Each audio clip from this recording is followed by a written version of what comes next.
Hi guys, it's Misha and welcome back to my channel. So today I want to discuss the dangers of social media censoring and banning a lot of right-wing users, and this has been obvious for a very long time, but it's only been getting worse recently. Andrew Tate has been banned. This is very recent and I do have some thoughts on this. But before we get into it, please make sure you hit that subscribe button and the notification bell so you don't miss any of my videos. So you guys may know I already made a whole video on Andrew Tate before he got banned. I talked about my thoughts on him, basically not really a fan. Don't think he's a great influence on his audience, which is predominantly younger men. However, him getting banned is a whole different thing that I want to talk about.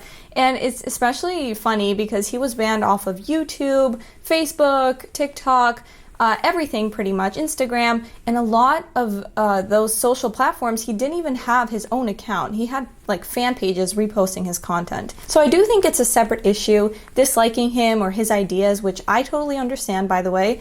A lot of his, thoughts on women are pretty misogynistic. He's generalizing women a lot. In his, videos, basically that they should be controlled or treated like property. So a lot of disturbing ideas towards women for sure. But all in all, it goes into my bank and I might gift her something depending if she's been good that month. But she's my property, so she's selling my property. Like if we're going to rent out my house, then I get the money, right? You're my chick, you're my property. And I also understand that a lot of clips that were circulating on YouTube, for example, were taken out of context, but I have watched full, interviews and podcasts with him, and I gotta tell you, it's pretty much the same thing, okay? He's misogynistic, and I don't know if it's a persona that he puts on. I've already said this, and he might be exaggerating it a lot for views, which obviously, it worked. But regardless, I can totally understand why someone wouldn't like Andrew Tate. But that's the shock factor that got so many younger men to gravitate towards him.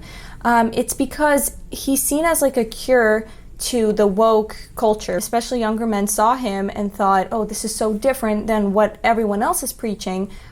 This is someone that is a good role model, which I think is really sad because there are a lot of great speakers and YouTubers that they could be listening to, which do talk about healthy masculinity, not this toxicity that comes with listening to Andrew Tate videos. But there is some truth sprinkled in. And he said men and women are different, and to be called sexist for recognizing the biological differences is crazy, which I 100% agree with him on. There's also a lot of self-improvement that he talks about, which can be beneficial, but overall I guess that these platforms saw that what he was doing was making them look bad from a marketing perspective. But what we have to realize is that this is actually going to give him more power.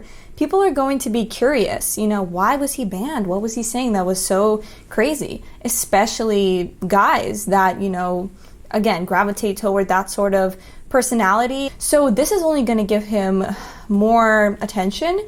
And another issue is that he's either going to come back, or there's going to be a new Andrew Tate, someone that's going to be even more extreme in his views. People try to use his allegations against him, but I don't think he's ever actually been in court. And also with his no-filter approach to discussing these topics, it's hard to differentiate between what he really believes or what he's just saying to get attention. But this ban doesn't erase him from existence. He still has all his little minions from Hustler University reposting his content, with a financial incentive because they get paid for it. Now, I don't know how long that will last either, but regardless, he's not just going to disappear. And like I said, there probably will just be a new Andrew Tate that will emerge. And while I don't necessarily like him, I do not support him getting banned. We've been seeing this disturbing trend for a very long time. Jordan Peterson was also banned a while ago for his tweet. We're not allowing people to see both sides with differing opinions so that they can come to their own conclusion and their own decision. We're only pushing one narrative and we're silencing anyone that says anything differently. And I think that's very dangerous. Remember, Trump was also banned from, social media, and they hardly ever ban left-wing crazy people. Some of the most bigoted, racist videos out there are still up because they are pushing a certain narrative. All white people are racist. Bleach demons, crusty eraser shavings, dust mites, chalk chimps, Parmesan parasites. The list goes on. But then you have a tweet that offends like one woke person and your account is taken away from you. This is so Double standards, double standards. This is crazy. However, a lot of people say, well, how could this even happen? This is literally freedom of speech being, taken away. I talked to my mom recently about this. I asked her, because she's a lawyer, but I was asking her about the social media stuff and how can they just ban whoever they want. And basically, it's not protected under the First Amendment. Your First Amendment is the government interfering with your freedom of speech. Or a private social media platform, they can do whatever they want, pretty much. They can ban you and not give you a reason. If they don't like your content being on their platform, they can ban you. They don't have to keep it up there. They can do whatever they want with their terms of services. They can do as they please with their hate speech regulations. Anything that they think will impact their platform negatively, they can remove. You can make a defamation case, however, but yeah, it's problematic because they are controlling the narrative 100%. Recently, Joe Rogan also interviewed Mark Zuckerberg about censoring, controversial content. And he said that the FBI got involved with censoring Hunter Biden's laptop story before the election. Twitter did is they said you can't share this at all. So when you say the distribution is decreased, it got shared. How does that? So fewer people saw it than would have otherwise. So it definitely. By what percentage? I don't know off the top of my head, but it's meaningful. But if the FBI, which I still view as a legitimate institution in this country, it's like very professional law enforcement, they come to us and tell us that we need to be on guard about something, then I want to take that seriously.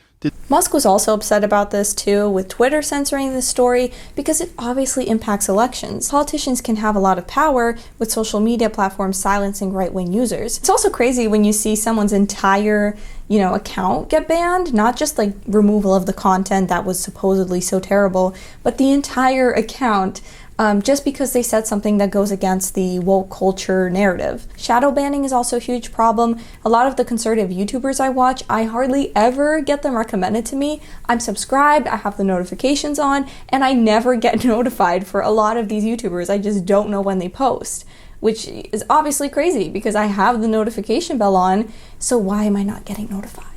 And I know a lot of people have this issue. So they just get to decide when they want to block content. But by having this power to pick and choose what we get to see, they're excluding and banning people from being part of the conversation. Again, people aren't able to see both sides, to hear opposing viewpoints. So how can they come to a conclusion? And yes, with the First Amendment, you can still go outside and start screaming from the top of your lungs about your opinion, but it's just not going to do anything in this day and age because everything is online. That's how you reach a large audience. That's why the censorship by these social media platforms is so dangerous. Even recently, Twitter had banned the word groomer because it was supposedly homophobic now because people are using it to describe literal groomers. It has nothing to do with whether or not someone is gay. If someone is a groomer and part of the LGBTQ community, we can't call that out. Or if someone's a groomer and they're a straight person, then we can call that out? It doesn't make sense. Why can't we say when someone's a groomer, despite their sexuality? Want to know what the other side is saying, but they need to know because it might be the truth. It might be a lie too, but we have to hear it, or else how do we know? People don't like all this information being hidden from them because, again, it could be wrong, it could be right, but people want to come to a conclusion by themselves. We're not children. We have the capability and the intelligence to make an educated decision for ourselves based on the information in front of us. And if you're only showing half of the information, then how can we form an educated opinion? That's all I have for you guys today. Please make sure you hit that subscribe button and the notification bell. Please make sure to follow me on Instagram because I always post when I upload a new video so that you don't miss any of them. And I will see you in the next one. Bye.